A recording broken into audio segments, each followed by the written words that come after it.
When I came here in first year, it was just there was so much information. I had nowhere. Like there was nobody to guide me, right? Like nobody told me where to live. I did have my parents who came into Canada with me initially to help me like just find a place and settle me down, right? Um, so what happened is like I was a late admission into Canadian University, and which meant that I didn't get the campus, right? Mhm. Now people would be thinking, oh, so you must have spent a lot more money because you didn't live on campus. Generally, guys, it's the opposite. At least for UFT, generally it's the opposite, especially for engineering, because they put you into a campus called Chestnut, which is basically a four-star hotel.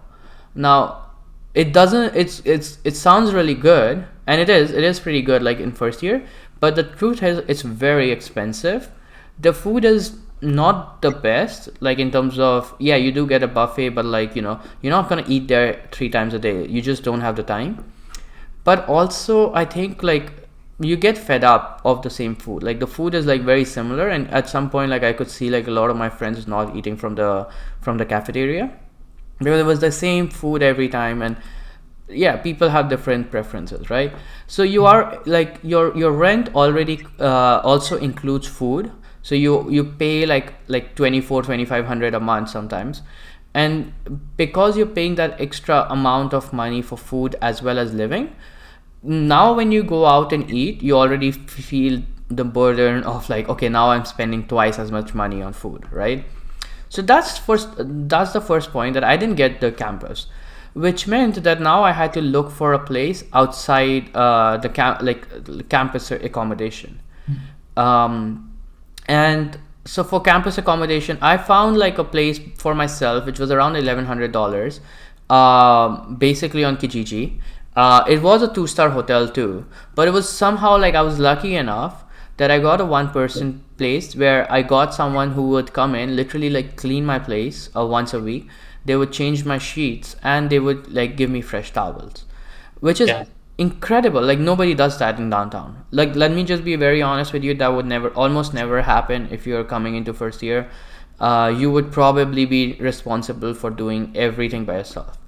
So I would like to put a pause on this. Arnav actually comes from Indian royalty, so I'm not sure about you guys. This is exactly that's how he figured that deal out. He was like, you're like, based on my royalty and my status, this is exactly what should we have. I'm kidding. I'm That's joking. what No, we so need, yeah. No, no.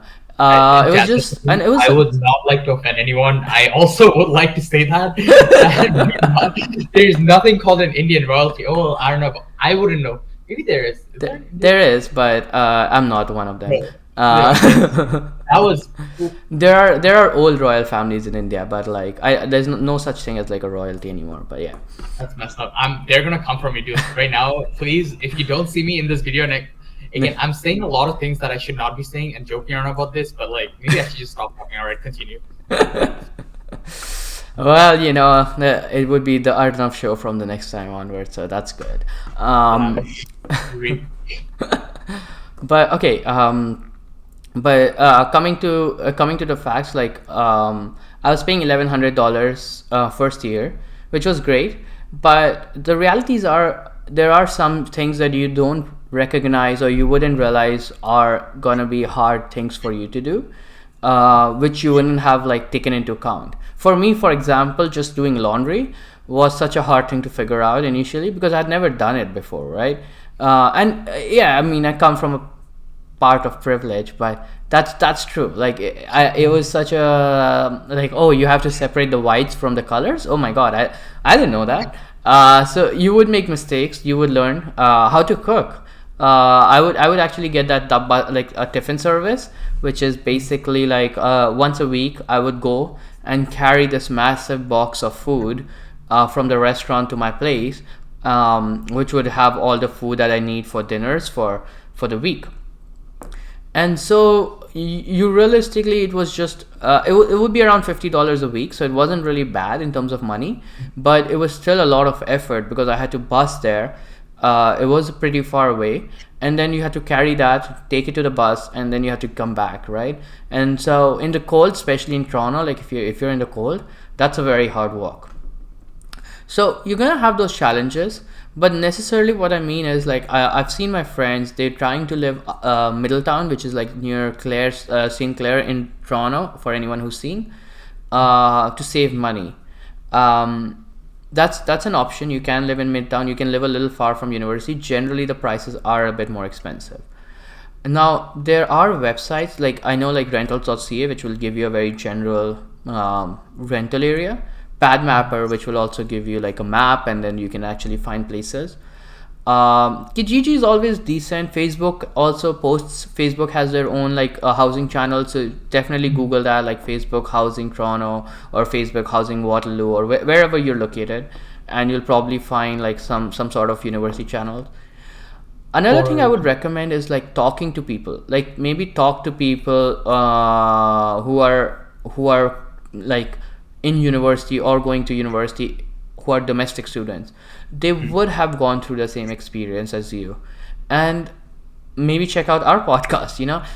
But the point is like you should be able to find that information somewhere, and get that questions answered maybe like a couple of months in advance before you're coming to university, because the right. prices do skyrocket, especially Yeah. during September.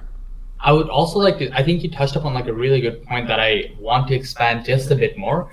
Do your research. Like, do not settle. Don't like, I think me, especially living in Seattle right now, and like obviously house hunting is a thing that we all do.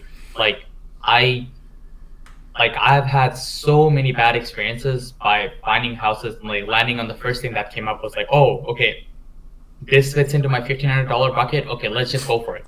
Don't look into the first house that goes into it. Do your research. Do house tours. Yeah. If you are able to do it, please do it. If you're an international student, I think even if you just Airbnb for like the first like month and just look around, see what works for you, live in the city for a bit. It's such a crucial experience. I know it's probably not financially, it's not the most effective way, because if you're like, oh, like I'm losing money on the Airbnb, Yeah. fair. But if you're stuck with a place where you can't feel comfortable, if you're stuck at a place where you're like, hey, this place is giving me hell, like you're going to be stuck with that for the rest of the year. It will hurt your mental health, Yeah. and it is not worth it.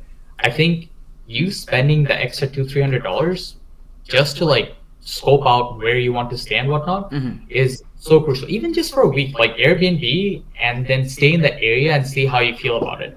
And if you're good with it, honestly, why not? But if you're not good with it, you avoid a year-long mistake that you don't have to like commit into.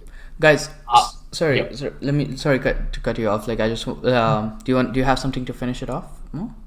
Just I was gonna say, join Facebook groups. I think, especially for big cities, all these like big websites, Padmapper, Zillow, Rentals, like these are all really good.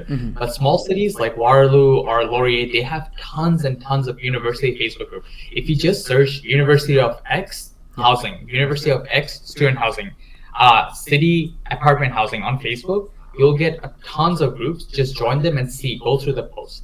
Right. But also please be aware of the scams that also happen. So yeah, just take that with a precaution. These are just advice.